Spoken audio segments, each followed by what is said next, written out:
जय हिंद विद्यार्थी मित्रों, हूँ यश मोदी आप સૌનું આત્મનિર્માણ એજ્યુકેશન પોર્ટલ પર હાર્દિક સ્વાગત કરું છું। આજે આપણે જીપીએસસી મેન્સ આન્સર રાઇટિંગ સિરીઝને આગળ વધારીશું।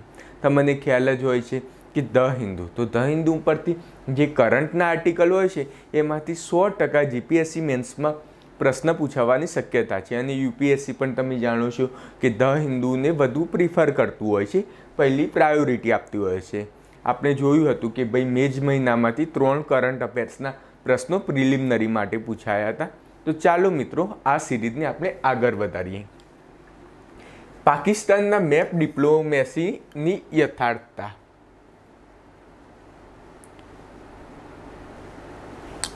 પાકિસ્તાનના મેપ ડિપ્લોમેસીની યથાર્થતા તો તમે જોઈ શકો છો કે પાકિસ્તાન ગમે તે નવા કાંડ કરતું જ રહેતું હોય છે અને પોતે એક એવું રીતે કે ભાઈ દરેક લોકો એમની સામે જોવે એટલા માટે વારે ઘડી કંઈ ના કંઈ નાટક કરતું હોય છે। ભાઈ જૂનાગઢ અમારું છે, કાશ્મીર અમારું છે, એ તો કાલ ઉઠીને એમ પણ કહેશે કે ભાઈ આ હિંમતનગર છે એ પણ અમારું છે।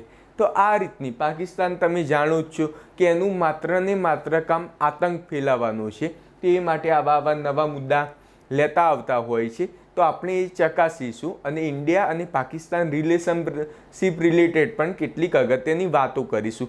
શેના રિલેટેડ વિવાદ ચાલી રહ્યા છે આ આર્ટિકલ હાલના સંદર્ભે ઇમ્પોર્ટન્ટ છે, કેમ કે તમે જોઈ શકો છો કે અત્યારે ઘણા બધા ભારતને વિવાદ ચાલી રહ્યા છે।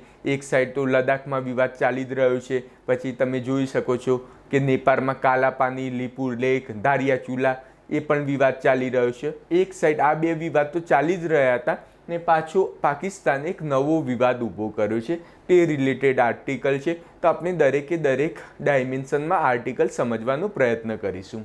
હવે સેકન્ડ આર્ટિકલ છે શૈક્ષણિક અનુસંધાન જરૂરી પરંતુ પૂરતું નથી। ઓકે તો આમાં એવું વાત કરવામાં છે ભાઈ R&D, તો મેન આના ઉપર આ આર્ટિકલમાં R&D ઉપર ફોકસ કરવામાં આવે છે કે ભારતે R&D ક્ષેત્રે, રિસર્ચ એન્ડ ડેવલપમેન્ટ ક્ષેત્રે વધારે પડતું ધ્યાન કેન્દ્રિત કરવાની જરૂરિયાત છે।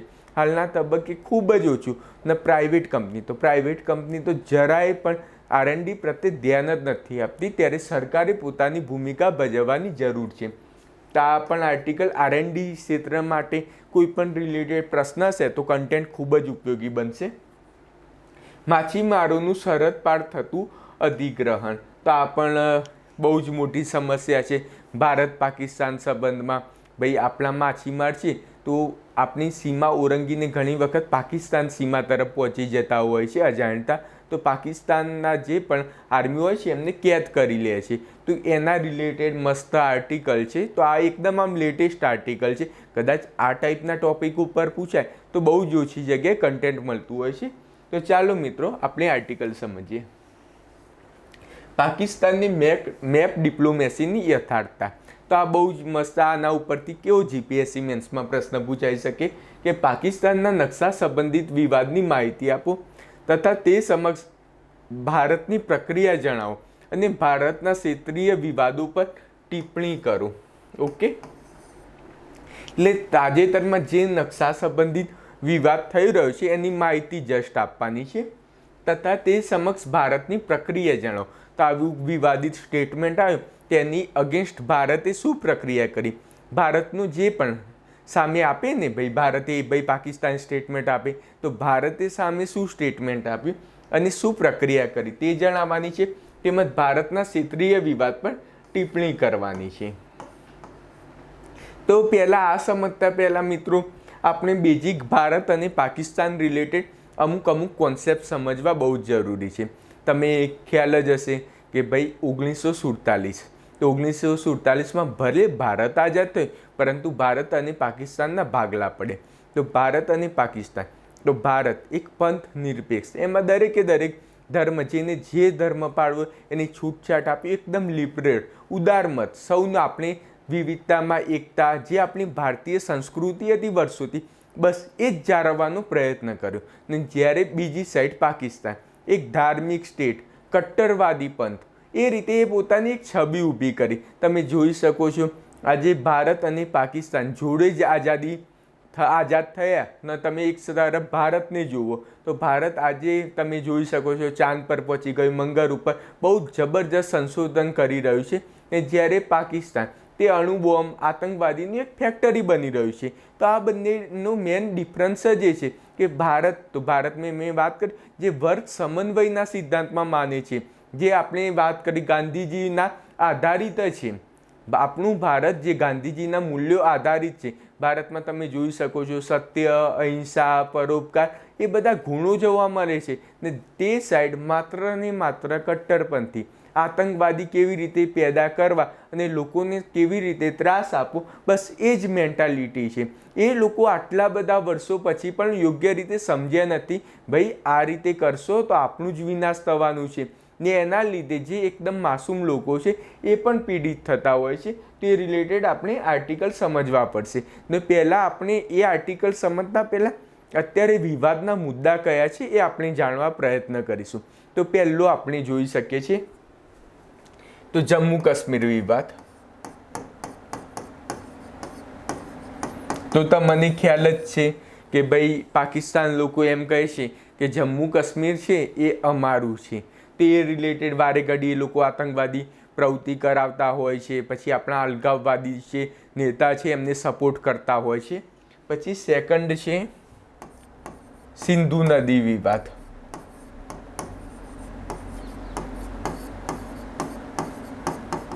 સિંધુ જળ સંધિ જે 1960માં થઈ હતી ને તો એના રિલેટેડ વિવાદ ચાલે છે.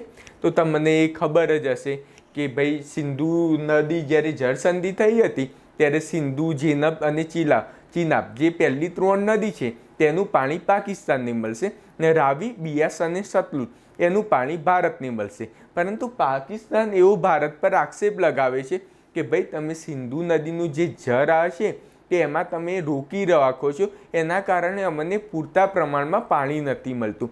પરંતુ અસલિયત એમ છે કે ભાઈ સિંધુ નદી જે ગ્લેશિયર છે એ દિવસે દિવસે નાની થતી જાય છે. એના કારણે ઓટોમેટિક જ નથી આવતું. પછી સેકન્ડ જળ વિદ્યુત યોજના, તેમાં ક્યારેય પણ એવું ઉલ્લેખ જ નથી થયો ભાઈ જળ વિદ્યુત યોજના ના બનાવી. તો ભારત એ રિલેટેડ જળ વિદ્યુત યોજના બનાવે એમાં પણ પાકિસ્તાનને પ્રોબ્લેમ થાય છે. તો એક સિંધુ જળ નદી વિવાદ છે એ પણ યાદ રાખજો. આ પણ વિવાદ ચાલી રહ્યો છે.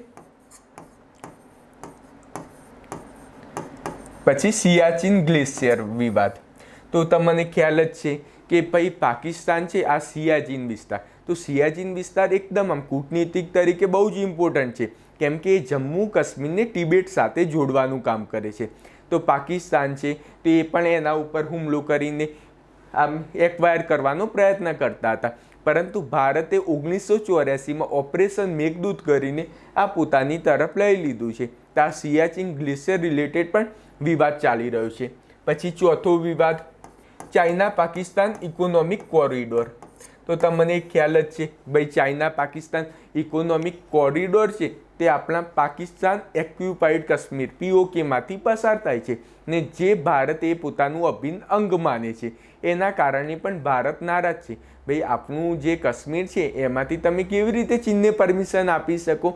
એના કારણે જ ભારત જે આ ચાઇનાની જે યોજના છે વન બેલ્ટ વન રોડ તો એમાં જોડાયું નથી. તો આ CPEC રિલેટેડ છે એ પણ. પછી તમે આતંકવાદી પ્રવૃત્તિ 5મી, તો તમે પઠાણકોટ હુમલો જુઓ તો તમે આમ વિચાર કરો ને મિત્રો તો 2001થી તો 2001માં સંસદ પર હુમલો, 2008માં મુંબઈમાં હુમલો, પછી તમે હાલમાં પઠાણકોટ, ઉરી કેટલા બધા એ લોકો હુમલો કરતા રહેતા છે, આતંકવાદી પ્રવૃત્તિ કરતા રહેતા હોય છે. એના કારણે તો આ 5 મુદ્દા તમને ખ્યાલ હોવો જોઈએ. જ્યારે પણ ઇન્ડિયા પાકિસ્તાનની તમે મિત્રો વાત કરો ત્યારે CPECનો મુદ્દો એ આવવો જોઈએ, ચાઇના પાકિસ્તાન ઇકોનોમિક કોરિડોરનો, સિંધુ નદી જળ સંધિ પણ આવવું જોઈએ. પછી જમ્મુ કાશ્મીર રિલેટેડ એ તો દરેકને ખ્યાલ જ હોય છે. પછી સિયાચીન ગ્લેશિયર ઓપરેશન મેઘદૂતની પણ વાત કરવાની ને આ પણ વાત કરવાની. તો આનાથી તમારા એકદમ બેઝિક મુદ્દા કવર થઈ ગયા. ભાઈ આ રીતે તો બહુ જ મસ્ત તમે બેઝિક ઇન્ફોર્મેશન પ્રાપ્ત કરી લેશો.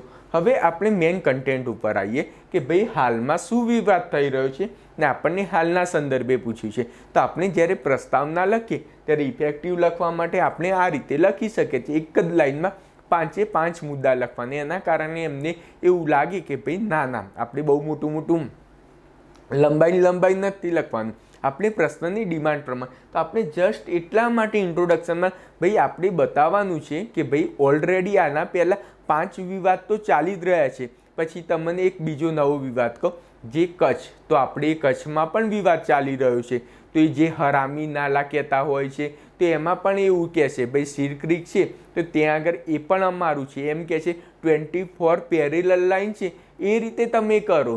આ તમને ખ્યાલ ના હોય તો કચ્છનો વિવાદ પણ ચાલી રહ્યો છે, સીર ક્રીક વિવાદ. તો એમાં એ લોકોનું એવું માનવું છે કે ભાઈ 24 પેરેલલ લાઈનના આધારે બંને વચ્ચેનું ભાગલા જે ડિવાઈડ કરો.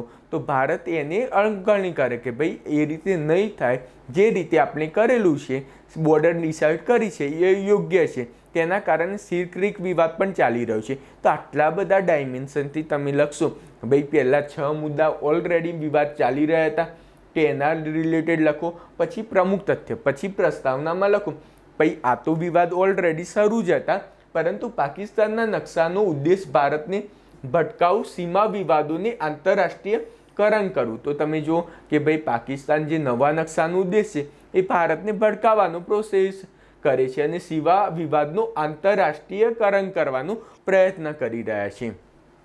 તો આ રીતે તમે આગળ જ્યારે લખો તો એ રીતે મસ્ત રીતે લખી શકો છો. પછી સંદર્ભ, પાકિસ્તાનના નવા નકશા સંબંધિત વિવાદો. તો પાકિસ્તાનનો જે નવો નકશો છે તેના સંબંધિત શું વિવાદ છે પણ એ પણ આપણે જાણવું પડશે. તો પાકિસ્તાનના નવા નકશા સંબંધિત વિવાદો, તેમને દાવા ક્ષેત્ર. આ દાવા ક્ષેત્ર છે જમ્મુ કાશ્મીર, લદ્દાખ અને જૂનાગઢ. તેમને મેં વાત કરી હતી ને ભાઈ કે જમ્મુ કાશ્મીર અમારું છે, લદ્દાખ અમારું છે, ત્યાં સુધી તો વાત બરોબર હતી. હવે તો એમ કહે છે જૂનાગઢ પણ અમારું છે. તો હવે આ પ્રકારની વાતો થાય મિત્રો, ત્યારે તમે સમજી જ શકો છો કે ઇન્ડિયાની ઉપર આ વર્બલ ડિપ્લોમેસી કહેવાય, શબ્દોની ડિપ્લોમેસી, એ પ્રેશર બનાવવાનો પ્રયત્ન કરતા હોય છે આવા દાવા મૂકીને. પછી જમ્મુ કાશ્મીરનું નામ બદલીને ઇન્ડિયા ઓક્યુપાઈડ કાશ્મીર ઘોષિત કર્યું. જેમ આપણે પાકિસ્તાનનું જે છે કાશ્મીર, તો પાકિસ્તાન ઓક્યુપાઈડ કાશ્મીર જાહેર કર્યું ને, એ જ રીતે એ લોકો આપણી પેટર્ન અપનાવવા જાય છે. ભાઈ જે ઇન્ડિયાનું છે જે કાશ્મીર, આપણું જે હાલનું કાશ્મીર, એને ઇન્ડિયા ઓક્યુપાઈડ કાશ્મીર નામ જાહેર કર્યું. પછી ભારત ચીન વિવાદિત ક્ષેત્રોને અનડિફાઇન્ડ ફ્રન્ટિયર ઘોષિત કર્યું. તો ભાઈ જે ભારત ચીન રિલેટેડ જે પણ વિવાદ ચાલી રહ્યા છે એ કે ભાઈ અમારા કંઈ લેવા દેવા નહીં, તો એ રિલેટેડ એમને સ્ટેન્ડ લીધું. આ પણ એક બહુ જ ખરાબ બાબત કહેવાય, કેમ કે ભારત અને પાકિસ્તાન તો આમ તો ભાઈ જ કહી શકીએ, આપણે નાના મોટા ભાઈ તરીકે જ આપણે ઉલ્લેખી શકીએ. તો પણ એ લોકોને ખ્યાલ હોવા છતાં ભાઈ ભારત સાચું છે છતાં પણ એ લોકો ચીનને સપોર્ટ કરતા હોય છે. પછી યુએનમાં નકશાની પેશગીની તૈયારી. તો યુએનમાં ભાઈ કે અમે તો નકશો બતાવીશું, આવી બધી વાતો કરી રહ્યા છે. તો હવે ભારતીય સાથે હવે પાકના વિવાદ સંબંધિત તથ્યો. તો તમે જોઈ શકો છો ભારતીય સાથેના સંકુચિત સંબંધો, આર્થિક રીતે ચીન પર નિર્ભરતા વધી ને ભારતને સમૃદ્ધ બાજુથી ઘેરવાની ચીનની નીતિ. તો તમે જોઈ શકો છો ચીન છે તે ભારતને 3 દિશામાં ઘેરવાનું, દરેક દિશામાં ઘેરવાનો પ્રયત્ન કરી રહ્યો છે. તે હિન્દ મહાસાગર, તો ત્યાં આગળ પણ એ પોતાના જે બેઝ બનાવતા હોય છે, સૈન્ય બેઝ બનાવવાનું હોય છે, જેના કારણે હિન્દ મહાસાગરમાં પણ ઇન્ડિયાને ઘેરી શકાય. પછી શ્રીલંકા, તો શ્રીલંકાનું હંબનકોટા બંદર છે, તો એના ઉપર ઘેરવાનો પ્રયત્ન કરી આ દિશા ઘેરવાનો પ્રયત્ન કરી રહ્યું છે. પછી અહીંયા આગળ ગ્વાદર બંદર છે. પછી હાલમાં ચાબહાર બંદર હતું, આપણે ગ્વાદર બંદરને ટ્વેકલ કરવા માટે બનાવ્યું હતું, તો એને પણ ઘેરવાનો પ્રયત્ન કરી રહ્યું છે. ભાઈ ચાબહાર બંદરમાં પણ પોતાનો દબદબો દાખલ થાય તે માટેના પ્રયત્ન કરી રહ્યું છે. પછી નેપાળ, તો નેપાળમાં કાલાપાની છે, લીપુ લેક છે, એ બધા વિવાદ નવા જન્મ લેવડાવે છે. એના કારણે પણ ભારતની ચારે બાજુથી ઘેરી શકાય એટલા માટે.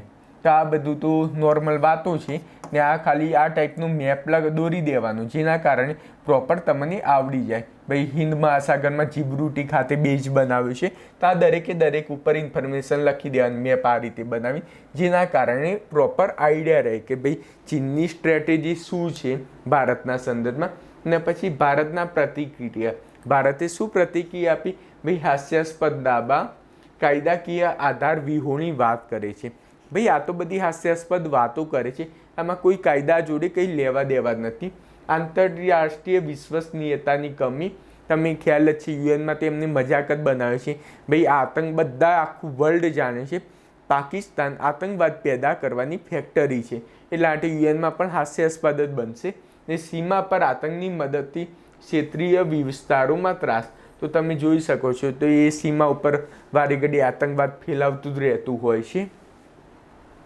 તો નિષ્કર્ષ, તો ભારતે ત્રિપક્ષીય વિવાદ લદ્દાખ, LAC પર ચીન, નેપાળ દ્વારા કાલાપાની, લિપુલેખ તથા પાકિસ્તાનના નવા નકશા સંબંધિત વિવાદો માટે રણનીતિ બનાવી મજબૂત સ્થિતિમાં રહેવું તથા દ્વિપક્ષીય ચર્ચા દ્વારા સિમલા કરારની ગરિમા જાળવવી જોઈએ. તો બહુ મસ્ત વાત કરી છે ભાઈ, જે તમે સિમલા કરાર કર્યો હતો તેની ગરિમા જાળવો, અને જે પણ ત્રિપક્ષીય વિવાદ ચાલી રહ્યા છે તે ભારત અને નેપાળ વચ્ચે વિવાદ, તો ભારત અને નેપાળ વચ્ચેનો વિવાદ છે તો પરસ્પર બેઠક કરીને એનું નિરાકરણ લાવવું જોઈએ. અને તમે જુઓ નિષ્કર્ષ કેટલું મસ્ત આપે, ભાઈ સિમલા કરારનો જે પણ છે તેની ગરિમા જાળવવી જોઈએ. આ બહુ જ બેસ્ટ નિષ્કર્ષ છે, તો તમે સિમલા કરારનો પણ નિષ્કર્ષમાં ઉલ્લેખ કરી શકો છો.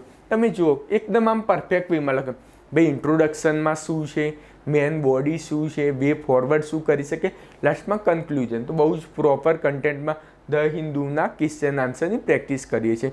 આ તમને 100% તમારી GPSC મેન્સ હોય તો તમે ઇન્ડિયા અને પાકિસ્તાન રિલેશનશિપ તે રિલેટેડ કંઈ પણ પ્રશ્ન પૂછાય તો તમે આટલું પ્રોપર રીતે કન્ટેન્ટ લખી દેશો, તમને બહુ જ બેનિફિટ થશે. ઇન્ડિયા પાકિસ્તાનની વાત થાય તો તમે દરેકે દરેક વિવાદ કયા ચાલી રહ્યા છે એના વિશે મેં જે ઇન્ફોર્મેશન કીધી એ લખી દેશો, અને જે આ પ્રોપર હાલના સંદર્ભે કયો વિવાદ ચાલી રહ્યો છે એ લખી દેશો તો પ્રોપર રીતે તમને સારા એવા માર્ક્સ મળી જશે. હવે શૈક્ષણિક અનુસંધાન જરૂરી પરંતુ પૂરતું નથી, એટલે હાલ આ ઉપર પ્રશ્ન છે કે સામાજિક કલ્યાણ અને આર્થિક સમૃદ્ધિ માટે રિસર્ચ અને ડેવલપમેન્ટની જરૂરિયાત જણાવો. જે સામાજિક કલ્યાણ કરવું હોય દરેકે દરેક સુધી તમે સામાજિક કલ્યાણ, સમાજનું કલ્યાણ કરવું હોય, ગરીબી છે, પછી રોજગારી પ્રાપ્ત થાય, રોજગારી પ્રાપ્ત થાય, પછી જે ભૂખમરો છે એ દૂર થાય, પછી દરેકે દરેકને આમ પૂરતા પ્રમાણમાં છેવાડાના વ્યક્તિ સુધી વિકાસ પહોંચે. છેવાડાના વ્યક્તિ, તમે એ જાણો છો કે આત્મનિર્માણ સંસ્થાનો પણ ઉદ્દેશ એ છે કે ભાઈ છેવાડાના વ્યક્તિ સુધી શિક્ષણ પહોંચે એકદમ નજીવી કિંમતે. એ રીતે સમાજનું કલ્યાણ થાય. સમાજનું કલ્યાણ ક્યારે થશે કે નાનામાં નાની જરૂરિયાત, જેમ કે આવાસ કહી શકીએ, આપણે શિક્ષણ કહી શકીએ, પછી આપણે જે રોજગાર હોય, જરૂરી રોજગાર હોય એ પ્રાપ્ત થાય, પછી જે પાણીની જે સુવિધા છે એ પ્રાપ્ત થાય, વીજળી પ્રાપ્ત થાય. આ દરેકે દરેક વસ્તુ પ્રાપ્ત થશે, ઓટોમેટિક સામાજિક કલ્યાણ થશે. અને આર્થિક સમૃદ્ધિ માટે રિસર્ચ એન્ડ ડેવલપમેન્ટની જરૂરિયાત છે. આ સામાજિક કલ્યાણની વાત કરો ત્યાં જ આપણું ઇન્ડિયાની GDP ગ્રોથ વધારવાની વાત કરો, દરેકે દરેક માટે R&Dની જરૂરિયાત હોય છે. તો આના પરથી પ્રમુખ તથ્ય, ભાઈ આ ડેવલપમેન્ટની જરૂરિયાત જણાવો. તો આ માટે તમે જોઈ શકો છો ભાઈ સામાજિક કલ્યાણ અને આર્થિક સમૃદ્ધિ, GDPનો ગ્રોથ કરવો હોય તો R&Dની જરૂરિયાત શું છે એ જણાવવાનું છે. તો આપણે પ્રમુખ તથ્ય જોઈએ કે ભારત સરકારની 5મી વિજ્ઞાન એન્ડ ટેકનોલોજી એન્ડ ઇનોવેશન નીતિ લાવવાની તૈયારીમાં. જ્યારે આ ટાઈપના પ્રશ્નો હોય મિત્રો તો 100% આપણે હાલની ઘટના, કરંટની કોઈ ઘટના બની હોય, કોઈ રિપોર્ટ આવ્યો હોય એના આધારે કરવાનું. તે તાજેતરમાં 5મી વિજ્ઞાન ટેકનોલોજી એન્ડ ઇનોવેશનની નીતિ લાવવાની તૈયારી કરી રહ્યું છે. તે આપણી કરંટની ઘટના થઈ તેનો ઉલ્લેખ કરી શકીએ. પછી સેકન્ડ, તો આપણે સૌથી મહત્ત્વની વાત એ સમજવાની છે ભાઈ R&Dની વાત કર્યા છે, રિસર્ચ એન્ડ ડેવલપમેન્ટ ક્ષેત્રની વાત કરીએ તો R&D. તો R&D માટે કોઈ પણ વસ્તુ ક્ષેત્રે R&D પર ફોકસ કરવું હોય તો પહેલાં ફંડિંગની જરૂરિયાત હોય. તો પહેલો જ પ્રશ્ન એ થાય કે ભારત છે R&D ક્ષેત્રે GDPના કેટલા ટકા આપે છે? તો હાલના તબક્કે 0.6 થી 0.7% આપે છે. તેવી વાત ચાલી રહી છે ભાઈ GDPના 2% હોવું જોઈએ. તો કોઈ પણ સમસ્યા હોય, તમે શિક્ષણ હોય અથવા કોઈ પણ રીતે કોઈ પણ સમસ્યા હોય, બેરોજગારી ગમે તે રિલેટેડ, તો પહેલું કામ એ કરવાનું ભાઈ એ ક્ષેત્રમાં GDPના જે પણ ઓછા ટકા હોય, ધારો કે આરોગ્ય હોય તો આરોગ્યમાં જે પહેલાં જીડીપીને એકદમ ઓછા ટકા હોય એના બદલે સારા એવા પ્રમાણમાં ફંડિંગ કરવાનું, તે રીતે આપણે કરી શકીએ છીએ કે ભાઈ 0.6% જે જીડીપીમાં R&D ક્ષેત્રે વાપરો છો એના જગ્યાએ તમે જીડીપીના 2% નાખો. એના કારણે ઓટોમેટિક ફંડિંગ મળશે તો ઓટોમેટિક સારું એવું ઇન્ફ્રાસ્ટ્રક્ચર તો ઊભું થશે ને. તો એ પહેલી સમસ્યાનો ઉકેલ કરવા માટે કોઈ પણ આ ક્ષેત્ર હોય, ભલે તમે વાત કરો આરોગ્ય હોય, શિક્ષણ હોય કે R&D ક્ષેત્ર, આ દરેકનો પહેલો ઉપાય એ જ છે કે ભાઈ જીડીપીમાં જે તમે આપો છો એમાં વધારો કરો. હવે સંદર્ભ તો રિસર્ચમાં રોકાણ માત્ર સમગ્રલક્ષી અભ્યાસ બાદ તો જ નીતિના ધ્યેયો સફળ થશે. તો આ બહુ જ મસ્ત વાત કરી છે ભાઈ, રિસર્ચમાં રોકાણ માત્ર સમગ્રલક્ષી અભ્યાસ બાદ, એટલે મીન્સ તમે જુઓ કે ભાઈ તમે ધ હિન્દુમાં મે મહિનાની વાત કરો તો મહાલ નોબિસ જેવા આંકડાશાસ્ત્ર રિલેટેડ જે જબરદસ્ત વ્યક્તિ છે એવા વ્યક્તિની ભારતને જરૂરિયાત છે. આવું મે મહિનામાં ધ હિન્દુમાં આર્ટિકલ આવ્યો હતો. તો આમાં એ જ મહત્ત્વ સમજાવે છે કે તમે R&D ક્ષેત્ર ઉપર પૈસા નાખો એ વસ્તુ બરાબર છે, તમે એના રિલેટેડ પોલિસી લાવો બરાબર છે, પરંતુ તમે સમગ્રલક્ષી અભ્યાસ કરવો જોઈએ.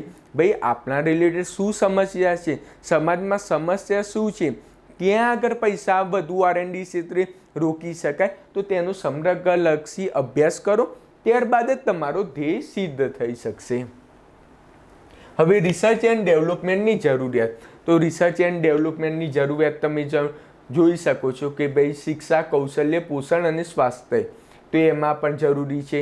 સામાજિક કલ્યાણ માટે, તો સામાજિક કલ્યાણ મેં વાત કરી, સામાજિક કલ્યાણ ક્યારે થશે તો જ્યારે શિક્ષા, કૌશલ્ય, પોષણ અને સ્વાસ્થ્ય આ દરેકે દરેક જગ્યાએ R&Dનું સારું એવા પ્રમાણમાં જરૂરિયાત છે, જેના કારણે જે આપણી માનવીય મૂડી છે એને આપણે આગળ વધારી શકીએ, એક અલગ લેવલે લાવી શકીએ છીએ. જેમ કે દક્ષિણ કોરિયા, તો દક્ષિણ કોરિયા R&D માટે 4% ફાળવે છે. તમે જોઈ તો શકો. પછી ચાઇનાની વાત કરીએ આપણે, જેની જોડે વારે ઘડી કમ્પેરિઝન કરતા હોઈએ છીએ, તો ચાઇના 2.1% R&D ક્ષેત્રે ઉપયોગ કરતા હોય છે. તેના સંદર્ભે ભારત R&D ક્ષેત્રે બહુ જ ઓછો ખર્ચ કરી રહ્યા છે. જ્યારે ભારતમાં પ્રાઇવેટ કંપની, તો પ્રાઇવેટ કંપનીમાં તો કોઈ R&D જેવું કંઈ નામ જ નથી હોતું. એ લોકો R&D પર કંઈ પણ ફોકસ નથી કરતા, માત્ર ને માત્ર કોપી પેસ્ટના ધંધા કરતા હોય છે. પછી R&D પછી કૃષિ, મત્સ્ય, વનીકરણમાં તમે આર્થિક સમૃદ્ધિ વધારવી હોય તો આપણું જે પ્રાઇમરી સેક્ટર છે એમાં પણ R&Dની જરૂરિયાત છે. ભાઈ કૃષિમાં, મત્સ્ય ક્ષેત્ર, વનીકરણમાં ને પછી મેક ઇન ઇન્ડિયા, આત્મનિર્ભર ભારત મેન્યુફેક્ચરિંગ હબ બનાવવા માટે, તો તમે જોઈ શકો છો ભાઈ આપણે મેક ઇન ઇન્ડિયાનું સપનું જોઈ રહ્યા છે, તો એના માટે પણ એ ક્ષેત્રમાં જ્યાં સુધી R&D નહીં હોય ત્યાં સુધી આપણે જે ડ્રીમ પૂરું કરવાની વાતો કરે એ નહીં થઈ શકે. તો આ નવી વિજ્ઞાન, ટેકનોલોજી અને ઇનોવેશન નીતિના ઉદ્દેશો શું છે? ભાઈ આપણે જે નવી કોઈ પણ નીતિ લાવીએ તેના ઉદ્દેશો શું છે? તો COVID-19 જેવી ભવિષ્યના સમસ્યાથી લડવા માટે. તો તમે કોઈ પણ ટેકનોલોજી નીતિ લાવો તો ભાઈ COVID-19 જેવી સમસ્યા આવે તો આપણે એમની સામે લડી શકીએ. પછી ઉચ્ચ રિસર્ચ સંસ્થા અને રાષ્ટ્રીય પ્રયોગશાળામાં, તો તમે જોઈ શકો છો ભાઈ ઉચ્ચ R&Dની સંસ્થા બનાવીએ અને રાષ્ટ્રીય પ્રયોગશાળા ઉપર મેક્સિમમ ફોકસ કરી.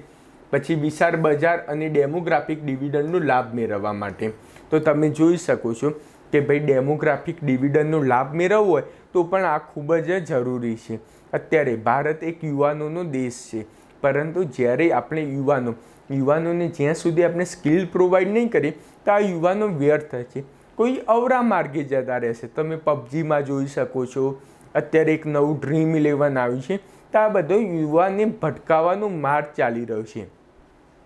ત્યારે આપણે એ સમજવાની જરૂર છે કે વિશાળ બજાર અને ડેમોગ્રાફિક ડિવિડન્ડનો લાભ ક્યારે મેળવી શકીશું? જ્યારે આપણે મેક્સિમમ R&D ઉપર ફોકસ કરીશું.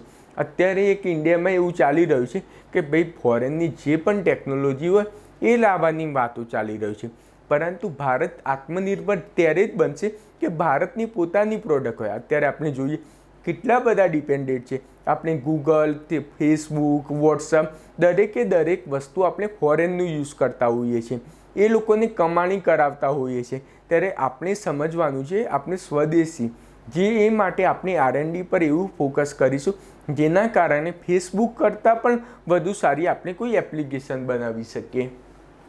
પછી આત્મનિર્ભર ભારતનું લક્ષ્ય પ્રાપ્ત કરવું, તો તમે જોઈ જ શકો છો આત્મનિર્ભર ભારત ત્યારે જ આપણે લક્ષ્ય સિદ્ધ કરી શકીશું ત્યારે R&D ક્ષેત્રે ફોકસ કરીશું. અત્યારે તમે જુઓ ટેક્સટાઇલ ઇન્ડસ્ટ્રીની મોટા ભાગની મશીનરી છે તો આપણે ચીન ઉપર નિર્ભરિત રહેવું પડતું હોય છે. તેના કારણે આપણે જ્યાં સુધી આત્મનિર્ભર ભારતનું લક્ષ્ય ત્યારે જ પ્રાપ્ત થશે જ્યાં સુધી આપણે R&D ઉપર ફોકસ કરીએ ત્યારે જ પ્રાપ્ત થશે. પછી નવાચાર બાબતે ભારતને વિકસિત દેશની હરોળમાં ઊભું કરવું, તો તમે જોઈ શકો છો કે ભાઈ નવાચાર ક્ષેત્રે છે તો અત્યારે ઇઝરાયલ છે, દક્ષિણ કોરિયા છે, USA છે, એ બધાનું નામ આગળ પડતું હોય છે. એ ક્ષેત્રમાં આપણે હરોળમાં ઊભું કરવાનું છે ભારતને. હવે નિષ્કર્ષ, તો રિસર્ચ એન્ડ ડેવલપમેન્ટ દ્વારા ભારતના વિકાસ નવા માર્ગો ખુલશે અને માનવ વિકાસને ઉચ્ચ ધોરણ સુધી લઈ જવાશે તથા ભારતનો સતત વિકાસના લક્ષ્યની પ્રાપ્તિ થશે. તો આપણે જોઈ શકો છો તો આપણે આ રીતે પ્રોપર વેમાં કામ કરીશું તો 100% ભારતને સતત વિકાસના લક્ષ્ય જે આપણે સસ્ટેનેબલ ડેવલપમેન્ટના ગોલના દરેક આપણે ગોલ સિદ્ધ કરી શકીશું. પછી આ માછીમારોનું સરહદ પાર થતું અધિગ્રહણ, બહુ જ ઇમ્પોર્ટન્ટ આર્ટિકલ છે. તો તમે જોઈ શકો છો કે ભાઈ માછીમારોનું સરહદ પાર થતું અધિગ્રહણ, તો આ GPSC મેન્સમાં ટાઈપમાં કેવો પ્રશ્ન પૂછાઈ શકે કે ભાઈ ભારતીય માછીમારોનું દરિયાઈ સીમા પર પાકિસ્તાન દ્વારા ગિરફતારી કરાય છે, તો આ બાબતે આંતરરાષ્ટ્રીય નૈતિકતાની ભૂમિકા શું હોઈ શકે છે? ભાઈ આ એથિક્સનો મુદ્દો આવે. જોયું આંતરરાષ્ટ્રીય નૈતિકતા, તમે આંતરરાષ્ટ્રીય નૈતિકતા, તો દરેકમાં નૈતિકતા હોય છે મિત્રો. તો આંતરરાષ્ટ્રીય નૈતિકતામાં અમુક નૈતિકતાના ગુણ હોવા જરૂરી છે. જેમ કે તમે કોઈ પણ વાત કરો, ભાઈ શિક્ષણ, તો શિક્ષણમાં નૈતિકતા શું છે? ભાઈ જે પણ આપણે ઈમાનદારીપૂર્વક હોવું જોઈએ, શિક્ષકમાં સત્યનિષ્ઠા હોવી જોઈએ, અમુક ગુણ હોવા જરૂરી છે. કોઈ પણ અમે તમારા પ્રત્યે ઉત્તરદાયિત્વ છીએ, એ રીતે આંતરરાષ્ટ્રીય નૈતિકતા. તો ભાઈ આંતરરાષ્ટ્રીય નૈતિકતામાં તમે જુઓ તો એકબીજા જોડે પરસ્પર શાંતિ હોવું જોઈએ, સહકારની ભાવના હોવી જોઈએ. તે દરેક આંતરરાષ્ટ્રીય નૈતિકતાના ગુણ છે. શાંતિ, પછી સુરક્ષા, તો આ બધા નૈતિકતાના ગુણ છે. તો એ જ્યાં સુધી નહીં પૂરું કરો ત્યાં સુધી પરસ્પર વિવાદ થશે જ. તો એ માટેની વાત કરી છે કે ભાઈ આંતરરાષ્ટ્રીય નૈતિકતાની ભૂમિકા શું હોઈ શકે. પરંતુ તમને ખ્યાલ જ છે કે પાકિસ્તાન તો નૈતિકતામાં એમાં કંઈ નથી માનતું, બસ એમને તો વિવાદ જ કરવાનું કામ કરી રહ્યા છે. ભારત અને પાકિસ્તાનના માછીમારો ભૂલથી સીમા પાર કરતા ગિરફતાર થતા હોય છે. તો તમે જોઈ શકો છો કે ભારત અને પાકિસ્તાનના માછીમારો છે એ ભૂલથી સીમા પાર કરી તો એકબીજાની આર્મી એમને પરસ્પર ગિરફતાર કરતું હોય છે. અહીં આગળ દરેક રિપોર્ટ આપેલા છે, આ તમે જોઈ શકો છો.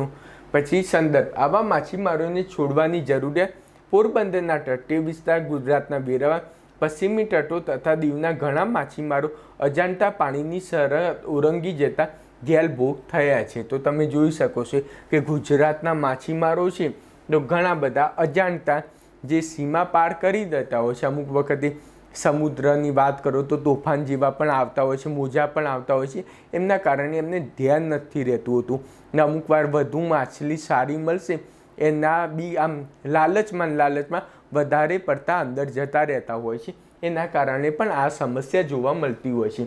તો આ બાબતે આંતરરાષ્ટ્રીય નૈતિકતા શું કહે છે? ભાઈ ભૂલવશ સરહદ ઓળંગતા સમારૂપી સમાધાનની જરૂરિયાત. આ બાબતે 2008નો પ્રસ્તાવ છે. ને અંતર્ગત ન્યાયિક સમિતિની ગઠન થવી જોઈએ. બંને દેશો વચ્ચે તમે જોઈ શકો છો પરસ્પર સેવા નિવૃત્ત ન્યાયાધીશની નિમણૂક કરવી અને માછીમારો મહિલા કેદીઓને છોડવા. બહુ જ મસ્ત વાત કરવામાં આવી છે કે ભાઈ આંતરરાષ્ટ્રીય નૈતિકતા શું કહે છે કે ભાઈ જે ભૂલથી ઓળંગી ગયા છે તો તેમને સમાધાનની જરૂરિયાત છે. ભાઈ એમને ક્ષમા કરીને છોડી દેવાની જરૂરિયાત છે.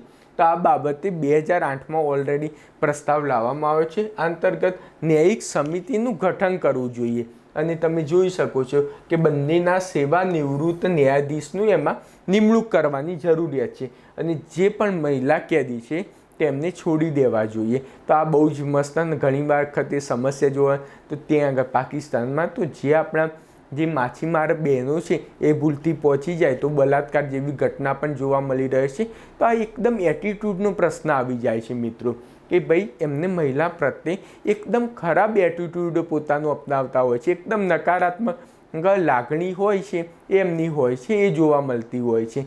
તો એ પણ આપણે સમજવાનો પ્રયત્ન કરીશું. અને પરિણામ તો ભારતે વર્ષ 2013માં પોતાના તરફથી શૂન્ય પ્રતિભાવ જેથી અસફળતા મળી. તો ભારત ટ્રાય તો કરી રહ્યું છે પરંતુ એમને કોઈ પણ શૂન્ય પ્રતિભાવ મળી રહે છે. તો નિષ્કર્ષ તો સરહદી વિવાદો ઉકેલવા ન્યાયિક સમિતિનું ગઠન કરવું યથાયોગ્ય, જેથી પાડોશી સંવાદો સુમેળભર્યા બનશે, સાથે રોજીરોટીની તલાશમાં ભટકતો વ્યક્તિ જેલ ભેગો થતાં બચી જશે. તો બહુ જ મસ્ત વાત કરી છે ભાઈ આંતરરાષ્ટ્રીય નૈતિકતા. તો આંતરરાષ્ટ્રીય નૈતિકતામાં એ જ વાત કરી ભાઈ તમે આ રીતના ટાઈપના વિવાદો તો ન્યાયિક સમિતિનું ગઠન કરો, જેના કારણે પરસ્પર એકબીજાને જે ભારતે જે માછીમાર કેદીઓને પકડ્યા છે એ છોડી દે, અને જ્યારે પાકિસ્તાન ભારતના કેદીને છોડી દે, અને જે મહિલાઓ તો બંને મહિલાઓને છોડી દેવાની જરૂર છે. નો ડાઉટ પરસ્પર તપાસ કરવી જોઈએ ભાઈ, યોગ્ય રીતે ભાઈ જાસૂસી કરવા તો નથી આવે, પરંતુ જો એ રિલેટેડ કંઈ પણ ઇન્ફોર્મેશન ના મળે તો આપણે છોડી દેવા જોઈએ. તેમના ઉપર અત્યાચાર જે ગુજારવામાં આવે છે, બલાત્કારની જે ઘટના જોવા મળી રહી છે તેના પ્રમાણે યોગ્ય પગલાં લેવા જોઈએ. અને આંતરરાષ્ટ્રીય નૈતિકતા કહેવાય. પરસ્પર એકદમ આમ શાંતિ અને સુમેળભર્યા સંબંધ હોવા જોઈએ, પરસ્પર સહિષ્ણુતાની ભાવના હોવી જોઈએ. તો આમાં અત્યારે તમે જોઈ શકો છો કે કટ્ટરતાની ભાવના જોવા મળી રહી છે. તો આ ટાઈપના રિલેટેડ છે, તો આંતરરાષ્ટ્રીય નૈતિકતા રિલેટેડ આ પ્રશ્ન છે, તો આ રીતે તમે સમજાવી શકો છો. તો પછી તમે ખ્યાલ જ હશે કે યુપીએસસી મેન્સમાં એક વખતે પ્રશ્ન પૂછાયો હતો કે ભાઈ શાંતિ, સેવા અને સુરક્ષા જે આંતરરાષ્ટ્રીયના જે સંબંધોના છે એ મૂળભૂત પાયા છે, શાંતિ, સેવા અને સુરક્ષા. તો શાંતિ અને સેવા અને સુરક્ષા, તો આ રિલેટેડ તમે શાંતિ, સેવા અને પરસ્પર સુરક્ષા બંનેની સાર્વભૌમિકતાનું રક્ષણ કરશો તો આ બધા ટાઈપના વિવાદ આપણે નકારી શકીએ છીએ, દૂર કરી શકીએ છીએ. તો આના ઉપર પણ આપણે બહુ જ સારા એવા કામ કરવાની જરૂરિયાત છે.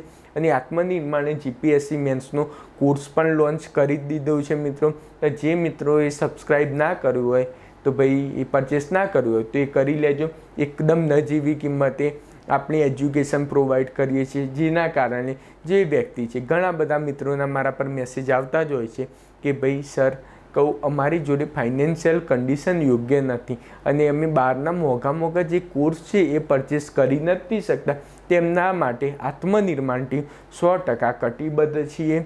તો ઓકે મિત્રો, જો લેક્ચર સારું લાગ્યો હોય તો નીચે કોમેન્ટ પણ કરજો. જય હિન્દ, જય ગરવી ગુજરાત.